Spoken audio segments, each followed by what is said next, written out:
to Ask a Puppy Trainer Show. This is where we answer all of your questions about puppyhood. I'm Bethany. And I'm Sparky from the Puppy Academy. We're excited you're here. And now, let's get to the show.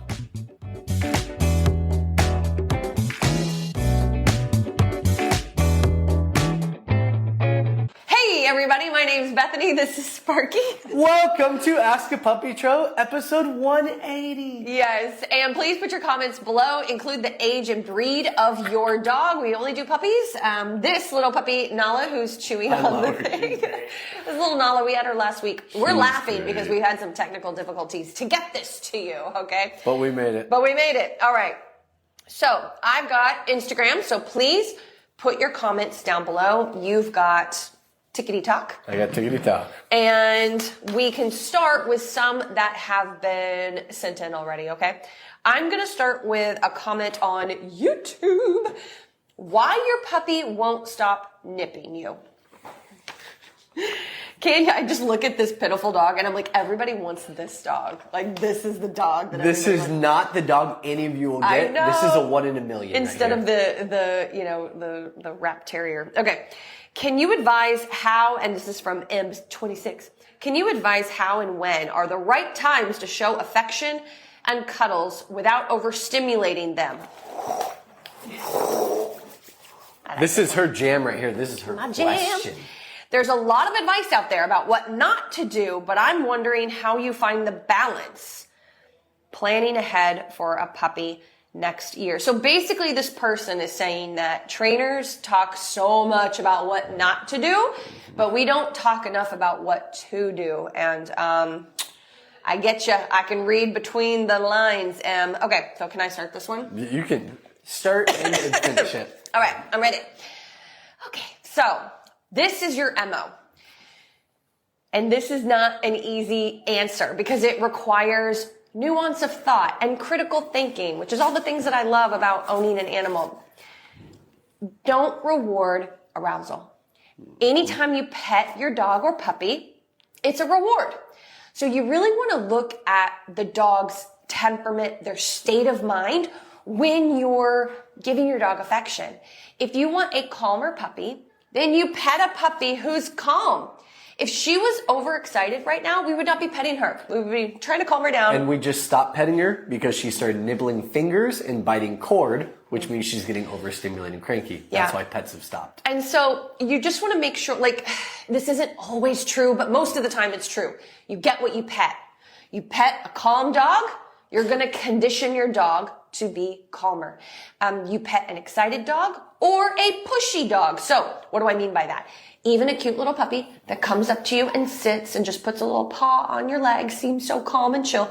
You pet that, you're rewarding their pushy mentality. I'll just be honest. They're demanding your attention.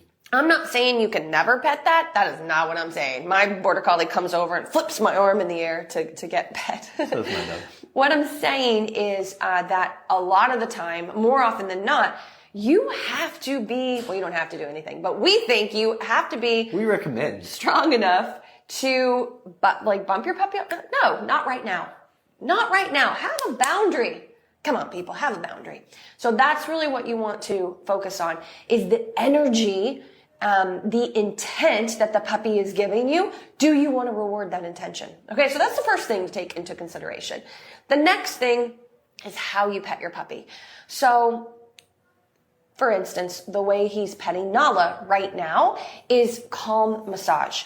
We strongly suggest most dogs, you don't, and I know everybody does this, especially kids, it's a hard thing to teach out of it. You don't do this. Because look what I get. Look. Proof right here. Instant biting. Brought to you from the sweetest, most docile puppy ever. Look at this. My thumb is now a chew toy.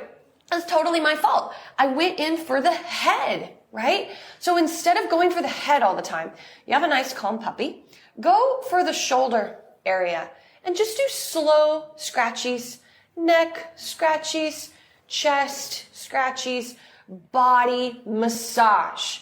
Then if your puppy melts into it, they don't get excited by it.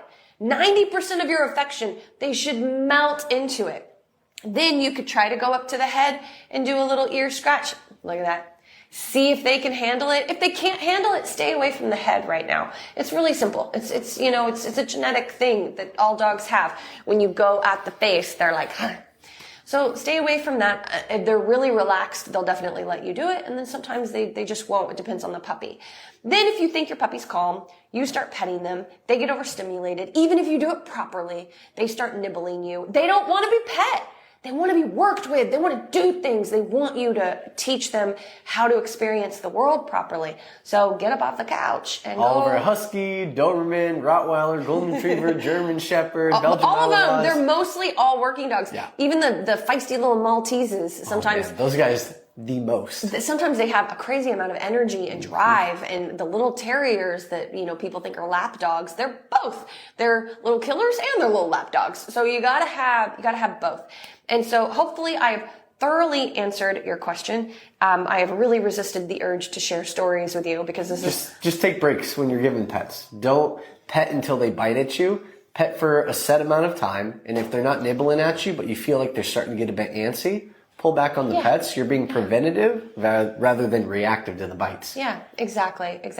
The only time I would be excited petting is outdoor recalls. Puppy come, yeah, good job, buddy. And then maybe fetch, unless my dog is already crazy about fetch and being a nutcase. I might be more excited with fetch. Yeah, pat, pat, pat, pat, get the toy, yeah. I might do that. But otherwise, it's 90-95% affection is calm. And hopefully that answers your question. And like I said, I resisted about 3 stories I really wanted to tell. She was not impressed by that. Because I know. She was like, excuse me, that was... I'm sleeping here. All right, you want to do a question? Yeah, you have all 3 I don't think we have any on there yet. Thank you, madam. There you go. Okay. This is from LAB. My 5-month-old Cockapoo keeps eating her own poo. Cockapoo eating poo. Tried repellent tablets and have to follow him around. Mm-hmm. Well, you did kind of give your answer. You do have to kind of follow him around, but the better thing is use a leash. So you're not following him around, he's kind of following you around. So when you go outside for his morning potty, we don't want to give free access to go outside. We don't want free access to the potty area. And if you haven't gotten a poop or a pee or a poop in the morning, we don't want free access even in your home. You actually want to use some kind of system where you can help him settle in an area. Playpen, his own room, a crate. So then once he's settled, you can get him out of the crate, take him out to a potty area on leash. If your dog already holds it for 2-3 hours and goes to the door and kind of just alerts you, it's not the way we teach it, but you could still use a leash by just clipping on a leash and physically taking your dog outside. The minute they're done pooping, you're going to call them away from it. If they have a good recall, come, sit, pick up, sorry, can't see. Come, sit, pick up the poop. Good. Wrap it up. Treat for recalling back to you, and then walk them back inside, throw your poop away. How old is this dog? 5 months old. Okay, so but still a youngin. Yeah. In the sense of, if it was an 8-month-old dog, you could also start to add something correction-based. But I don't think at this point I would do that, It's going to be mostly preventative, preventing that habit from forming. I have a side note I have to talk to you about later. And I'm going to give you guys a nugget in case it works. So I have an elderly dog that started to eat poop, and Dakota, one of my rescue dogs, she's always eaten poop, and we've always had to deal with that. And now we have cat poop in the yard, and it's so it's resurfaced. She stays away from dog poop now, but the cat poop. Cat poop is pure protein. That's why they go for it. Stop talking about poop. So anyway, I've been learning all kinds of things about the gut microbiome, with my baby, and the whole side note. I was like, well, what about for dogs? Because, they're showing that a lot of kibbles are creating anxiety in dogs, just like it is for people and things like that. And I recently came across someone talking about how fermentation, dogs need a certain amount of fermentation in the gut, just like people do, and we don't have enough because who wants to eat sauerkraut? I'm just saying. And I just bought something for the dogs that's supposed to add a certain type of fermentation in the gut that's supposed to help with poop eating. So I don't remember. I'll have to talk to you about it later. But I will let you guys know if it helps my elderly dog and Dakota to stop eating cat poop, and then my elderly dog to stop eating poop. I will let you know. At what point, though, I feel it becomes habitual. Like, Oh, I Dakota's, agree. it's got to be habitual. I agree, but who knows? Who knows? That's It true. might help. That's It might true. help. That's Anyway, I'll keep y'all posted. Well, All right. I guarantee you there's a large market out there who want their dogs to stop eating poop. Okay, you just basically nicely told me that I'm a sucker for marketing and bought that just to desperately get. That's basically what you just said. I didn't mean it that way, but now that you said it, I mean it that way. I nice. actually didn't mean it that It's way. not nice. But now that she said it, I absolutely mean it that It's not way. nice. Can you guys jump to TikTok question? Because what we got? have a lot of TikTok viewers. Yay. Yay. They're like, we couldn't get on Instagram. Something's going on Instagram. Lindsay, tips for crate training, 9-week-old puppy cries when I walk away. Okay, cool. I gotta Repeat. find You want me to do it? Yeah, I really do. Yeah. I Okay. really do. That was the most recent one. Oh, the most recent one? Okay. Okay, Lindsay says, tips for crate training. 9-week-old puppy cries when I walk away. Online school. So what I would do is make sure that you're training crate as a command. So it's not just like I put my puppy in crate and I walk away and that's the only association. 9 weeks old, if they should be able to lure and follow food at this point. You're tossing a piece of food in house. I mean, that's what we call crate. You can say kennel up, crate, whatever you want. But they're going in, following food. They can come right back out. They get comfortable going in and out 10, 20 times. Yes, I'm serious. 10 to 20 times in 5 to 10 minutes. Then you're going to shut the door. And then they have to wait. You're going to open the door a couple of inches. And when they kind of like peek through, like, I want to get out of here, you're going to shut the door. You're going to teach them that in order to get what they want to come out, they actually have to back off a little bit. And then you open the door. Once they are waiting, fully open the door. Let's go. Piece of food, turn around, go right back in. Do this twice a day, anywhere between 5 and 15 minutes, depending on what your 9-week-old can handle. Some of them can handle a 15-minute training session. It just depends on the breed and the temperament. And now let's discuss what happens outside of the crate. Because when your dog goes in the crate, yes, you're going to do everything she said, but there's a lot of ways you can hurt or help your puppy to exist in the crate more calmly. What are we doing with our puppies outside of the crate? If we're spending 25 minutes cuddling with them on the couch, petting them like I'm doing here, and I expect her to go right back to the crate, it's going to be really tough. She's overstimulated. She wants to work a little bit, or she needs that energy released. When I let this one go, she's going to go get a training session before going back to her crate and a potty. So give your puppy more of what they need, less of what we think they want and what we actually want, which is affection. Break down your free time a little bit more. Walk and play, training. You can give some time in a playpen 10 feet away from yourselves while you're sitting on the couch. 10 minutes in a playpen where she's kind of fussing, moving around, a little bit confused, and eventually she kind of plops on her dog bed and pulls up a little toy and starts just gnawing on it. 10, 15 minutes of that. She's actually gnawing on my shoe. That was the toy she found. And then I'll put her back in the crate. And yeah, you're still going to get crying. You're still going to get fussiness. But with everything she told you to do and giving a little bit of training before putting them in the crate, and existence work is training as well, they're going to settle that much quicker because they're more relaxed going in. And then how's your crate set up? Dark room, white noise machine, covering the crate. There's a lot of things you can do in that regard too. I would highly suggest maybe looking into a program, unless you're super experienced and you already have all this kind of outlined for you, what you want to teach. We have a very good program, as a matter of fact. You can check it out at thepuppyacademy.com. I really like this question. Lucy, are you balanced or positive?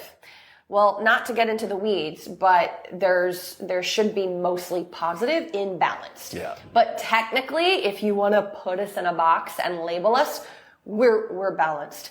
And I would just like to say that when it comes to puppy training, if puppies are set up with rules, boundaries, limitations, affection at the right time, lots of positive food work and what to do, what not to do, lots of guidance, there's very little correction for most puppies in the beginning. However, a lot of our clients, they just don't know that stuff until a few weeks in and they're struggling. And now they're trying to apply rules, boundaries, limitations. And so sometimes the way that we talk about certain things, it may sound more correction based because people are already struggling because they didn't start the way that they needed to start, just to be honest. So there's a backtrack period. Yes. If you haven't started with all the things you're supposed to do, by the time you realize that you need to, now you really need to. You have to backtrack and go back to your basics. which will feel like more corrections because there's more shutting the door when your puppy tries to come out and saying no. Yeah. It's not a super adversive technique, but it is still technically a no, which is not positive reinforcement only. Well, for me, that is guidance. I'm not slamming the crate door.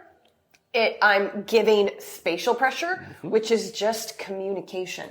I would say most balanced dog trainers are about 85% positive reinforcement because 85% of what we do is teaching them what puppies are supposed to do. And then once they've learned what they're supposed to do, we then set up a situation where it may not be as clear as it was prior. So if they do still make the mistake, we can create some spatial pressure. Yep. That's still technically a correction, and then redirect them what they're supposed to do and eventually reward them for it. Just so you know, for social media, you're supposed to say 95 to 98% positive. You're not supposed to be fully honest with everybody. I think it's about 85%. Oh shoot, my mic. It's deep. She's been going for it for a bit. You got it? So let's show how to do that. So real quick, and we'll put her away. When your puppy has something that's dangerous to have, there's no teaching involved. This is not punishment based. You're just very calmly gonna go, and we've shown this before, but go through, fold her little lips. And it's really hard for smaller dogs. You gotta go slow. Yeah. Over her teeth. She didn't whine. She didn't cry. I'm not pressing her lips down on her teeth, her little sharp teeth or anything like that. But it creates an open reaction, and you can safely get out whatever you need to get out. Goodbye, bored little Noah. And is that a positive reinforcement only technique? No, that is a balance technique. Okay. But look how effective it was. I really like this question. What is the Gabby? This is such a good question, and it's honestly one that trainers forget to talk about because we're constantly trying to just navigate, the questions in the moment when people are struggling. What is the end result with crate training? At what point do I say, okay, time to allow you more freedom? This is such a nuanced question. It depends on the dog. I personally have 3 dogs. I used to have 4. We're going to go with the 4 because it's relevant. They are all older now. 2 are no longer crated, and 2 are still crated to this day when I leave. Why? Because one has behavioral issues with guarding space, so he needs to be in crate when I leave. The other one had anxiety, and she did better with lots and lots and lots of training. Dakota. Happy. Really? Little Happy. I thought Happy passed. She did. I'm still using her. Scared I me. said I have 3, now I have 4. Anyway, sorry, that's a side note. Yeah, my little dog Happy passed, but she had severe anxiety we worked on for years, and she got to where she did better in crate, not a lot of room to get worked up. So even as elderly dogs, they were still crated, and Dusty and Dakota are out in the bedroom. They do not get the full house. Dakota would be my only dog okay in the full house, but she'd probably start jumping up to get in the trash can and stuff. I'd have to put that away. And Dusty would start looking out the windows at squirrels and get very worked up all day long. And then I try to go on an off-leash hike and he'd be a maniac. So they're still secluded to a room. And so for me, every dog is very different. I think homes are a little too dangerous for dogs to just roam around. If they're not fully trained and you trust them explicitly, which you never really do. I still just, I had a German Shepherd, and he went on prednisone when he was older. Mm-hmm. And all of a sudden he started got into things on the cabinets. Never did that for the 3-4 years we gave him freedom before that. Even got him off the prednisone, and now it's a habit, and he was still doing it. So then I had to retrain an elderly dog to be in the bedroom instead of the full house. My dog jumped out of a window 3 months ago. Which is crazy. 12 years old, bad back and hip issues, jumped out a 9-foot window just so she could... The most well-trained service dog you've ever seen. We'll see now. But she only did it knowing that everything else was gated and she couldn't get out anywhere else, so she could sit in the front gated area and wait for me to get home from work. So and then there's a thing going around on social media right now of the young famous pit bull that got his head stuck in a chip bag, and it was only for a few minutes while the owner was out of the room. So that passed away. It's a very famous bully breed on Instagram. So my point is just that it is our personal opinion that, just a free roaming in the home is just a little dangerous. So we like, getting a dog comfortable in a room if they're able to do that.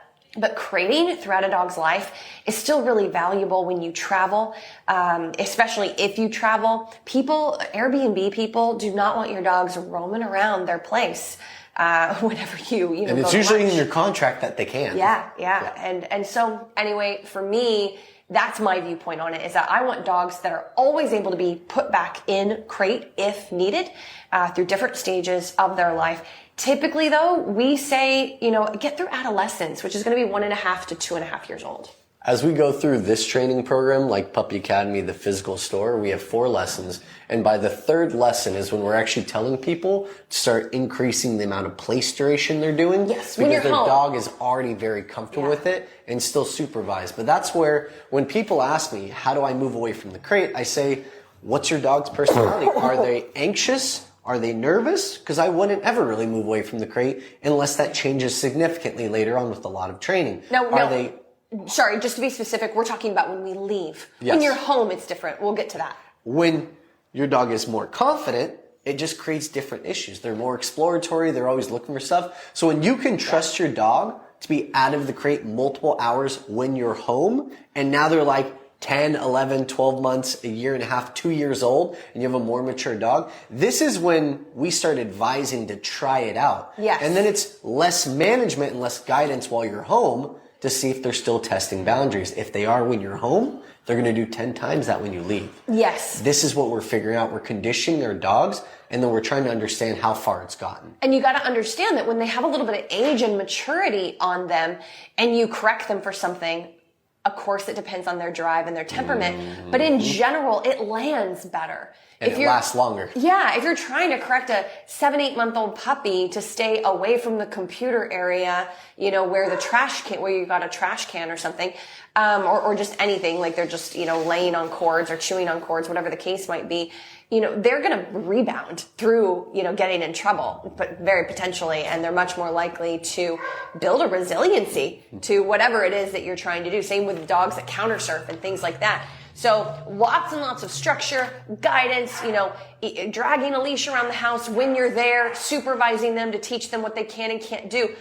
But we're waiting till that 1.5 to 2.5 year mark to really challenge them more and set stronger, firmer boundaries after giving them all this great prep and guidance. I mean, think about a 1.5-year-old or a 2-year-old little kid running around your home. What would it sound like if you didn't baby-proof things? No. I actually still kind of sounds like... ow. Yeah, and so it's really important. I can only teach so much around my stove area. My kid still has to be supervised that young. Well, that's what it's like having a puppy. So you really just want to set them up to succeed till they have the ability to put more together and it kind of have a more of a lasting effect. Otherwise, it's like a 3-second rebound rate. Okay. When do babies learn to walk? We can walk anywhere between. Like just stand and move. Anywhere between, we'll stand 8-9 months on the early end, 1.5 on the later end. Why? That's your puppy when they start exploring. Yeah. It's like a 1-year-old learning how to walk, and now all of these surfaces that are 1.5 feet above where they normally were are all risky. Yeah. That's your dog's paws on the stove, things like that. Yeah. Okay, let's see. Sorry, I think I've got some more TikTok ones that we can answer. If I can, guys, I like to prioritize you guys that are here. TikTok, gotcha. Yeah, tickety-tock. Would a 6, almost 7-month golden benefit from the puppy training? I'm guessing they're talking about our program. Our program. Yes, they absolutely would. 6 to 7-month-old dog, absolutely could. When they reach about a year old, that's where the personality starts changing. We have had people join at that age, and it's just the advice is a little bit different from what we're giving to most of the people. That's the only difference. But the basic videos for teaching are sound for that age. Mm-hmm. Yeah, you can use it for any dog, really, even adult dogs. You're just not going to get the advice you get on Wednesdays. It will be a little bit different. There's a couple of new ones that just came in. Okay. Elizabeth says, golden retriever, 14 months old. So calm in crate, doing great. Out of control, out of crate. Is it okay to keep on leash? When absolutely. You need to at this age. It. And retrievers are nutty. They just are. especially at that age, they can get very mouthy all over again and they can drive you insane. So when that dog is out of crate and you're supervising them, absolutely have them drag a leash around so you can immediately intervene without physically grabbing the dog, which you want to avoid. I want to go a step farther than that. Golden Retrievers are my bread and butter. I train probably a good chunk for service animals. When I'm teaching young Golden Retrievers just how to exist with their owners, because that's what I do for service animals, and that helps a lot when they're puppies, learn how to exist with their owner, have the leash tethered to your hip and have your treat pouch on the other side of your hip. Anytime you stop, that's normally when your Golden Retrievers can start jumping up, looking for things to get into. Train them. The minute I stop, I'm already reaching in my pouch, asking for a sit, and you're going to reach first for food, then give the command because your puppy doesn't understand it fully yet. And once you can get that sit, good treat, every couple seconds, good treat, you're helping them to exist, you're going to move to a new area, let's go, and I'll just move to a new spot. And then eventually it gets so easy that when you stop in a new area, your dog will automatically sit. Then you can start marking your good, then reach for your food and pause, and then give the reward. So you're actually teaching calm and the ability to follow in your home. And I actually just want to make one point. The energy he's giving you when he's explaining it for a Golden Retriever would actually be the energy he'd probably have. Good. Let's go. Good. That's such a good point. I'm just tired, so that's my energy now, but yeah, she's right. Yeah. Otherwise it's, sit good! We're getting jumped on. So yeah, neutral stirred energy. One little thing as Lucy makes a comment, she asked us about the positive and balanced. She said, we didn't work on resource guarding at first. Now we're having to deal with it. We're having to do corrections. I will have to say, when it comes to food and puppies, it's tricky. There's a lot that is a genetic component when it comes to resource guarding with dogs. What you really want to, and I'm not really talking to you, Lucy, I'm just using your comment to generalizing you. To kind of address everybody, because it's a good comment. It's a good observation, is that I just kind of want to give everybody the advice when you just have a puppy in general, and you don't really have to work on resource guarding necessarily. But what you do need to work on is calm around food and boundaries around food, whether you're eating or fixing food, even going in the kitchen, as well as prepping your own puppy's food and having them wait for food, and just that respect around food in general and trying to get that calmness, which is tricky because we're training for food and building focus. But when it comes to the food bowl and people eating and the food bowl with the dog, it's a little bit different.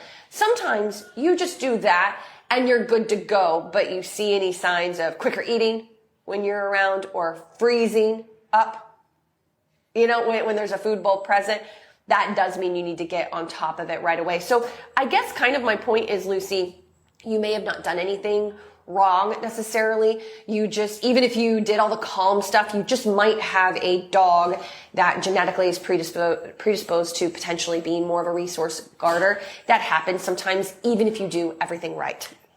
If you feel like you're not equipped to handle this, don't join an online training program. Don't do any of that. Well, you need to get one-on-one private training in your home. I think she is. But is she? Yeah, my trainer said that too. They need to learn to exist with you. Didn't see the cool. second part. All right, awesome, Lucy. All right, guys, that's it for today. Wow, that went fast. Yeah, I did. All right, thank you guys so much, and we will see you same time, same place next week. Next week. Don't let me forget, Ricky. Next week, we're going to address some holiday tips for people coming over when you have your puppy. Yeah. So don't miss it. Bye. It's our holiday special for puppy training. Thanks for tuning into Ask a Puppy Trainer Show. We hope you found some advice that you can use to help make puppyhood a little easier. Don't forget to join us live every Wednesday at 1 p.m. Pacific time on Instagram or TikTok at The Puppy Academy. This is where you can get a chance to ask your burning questions in real time. And if you want even more puppy guidance, visit our website at thepuppyacademy.com for info on joining our online puppy school. If you enjoyed today's episode, please consider subscribing to our podcast and leaving us a review. These reviews let more people find us and supports us on our mission to help as many puppy parents as possible around the globe. Thanks for listening, and we'll see you in the next episode.